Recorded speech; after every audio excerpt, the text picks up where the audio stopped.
সিরাজগঞ্জের সাবেক সংসদ সদস্য জান্নাত আরা হেনরি ও তার স্বামীর ৪৯টি ব্যাংক হিসাবে ৩,৮৯৪ কোটি ৪ লাখ টাকার সন্দেহজনক লেনদেন পেয়েছে দুর্নীতি দমন কমিশন। একই সঙ্গে ৭৭ কোটি ৬০ লাখ টাকার অবৈধ সম্পদ অর্জনের প্রমাণ পেয়েছে দুদক। এরই মধ্যে ৫টি হত্যা ও একটি অস্ত্র মামলায় স্বামী সহ জান্নাত আরা হেনরি র্যাবের হাতে গ্রেপ্তার হয়ে কারাগারে রয়েছেন। এখন দাবি উঠেছে তাদের সর্বোচ্চ শাস্তির। ইউসুফ দেওয়ান রাজুর প্রতিবেদন। সিরাজগঞ্জের সাবেক সংসদ সদস্য জান্নাত আরা হেনরির বিরুদ্ধে বিদ্যুৎ প্ল্যান্টের একক ঠিকাদারি, নানা ব্যবসা করে হাজারো কোটি টাকার মালিক বনে যাওয়া নিয়ে স্থানীয়দের অভিযোগ ওঠে। অভিযোগ আছে, কালো টাকা সাদা করতে হেনরি বৃদ্ধাশ্রম সহ নিজের নামে করেছেন নানা শিক্ষা প্রতিষ্ঠান। এরই মধ্যে হেনরি ও তার স্বামীর ৪৯টি ব্যাংক হিসাবে ৩,৮৯৪ কোটি টাকার সন্দেহজনক লেনদেন পেয়েছে দুর্নীতি দমন কমিশন।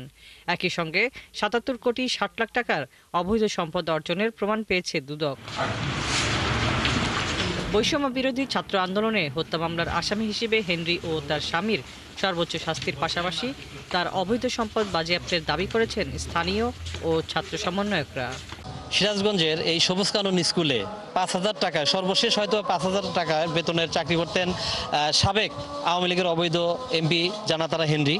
পরবর্তীতে আমরা দেখতে পাই যে তিনি ৫,০০০ কোটি টাকার মালিক হয়ে যায়।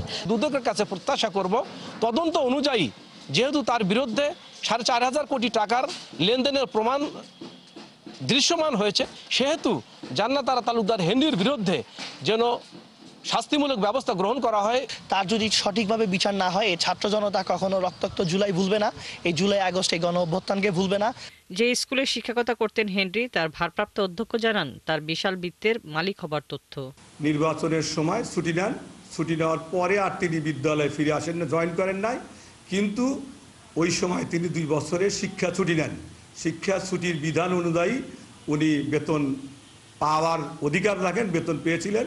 বৈষম্য বিরোধী আন্দোলন চলাকালে হেনরি একাধিক হত্যাকাণ্ডের সাথেও জড়িত ছিলেন বলে জানান আইনজীবী। হেনরি হচ্ছে সিরাজগঞ্জের ফ্যাসিস্ট হাসিনার লোকাল এজেন্ট।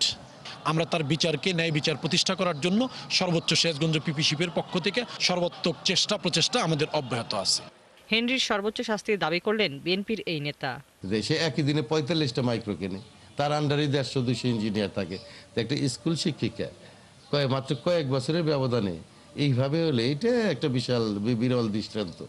এদের শাস্তি হওয়া উচিত, কঠিন শাস্তি হওয়া উচিত। এটা দেখে যেন আর কোনো দলের কেউ এরকম স্পর্ধা না পালে। 4টি হত্যা ও একটি অস্ত্র মামলায় স্বামী সাবেক জেলা পরিষদের চেয়ারম্যান শামীম তালুকদার লাবু সহ জান্নাত আরা হেনরি র্যাবের হাতে গ্রেপ্তার হয়ে কারাগারে রয়েছেন। হাসিবা আলী বর্ণা, ৭১।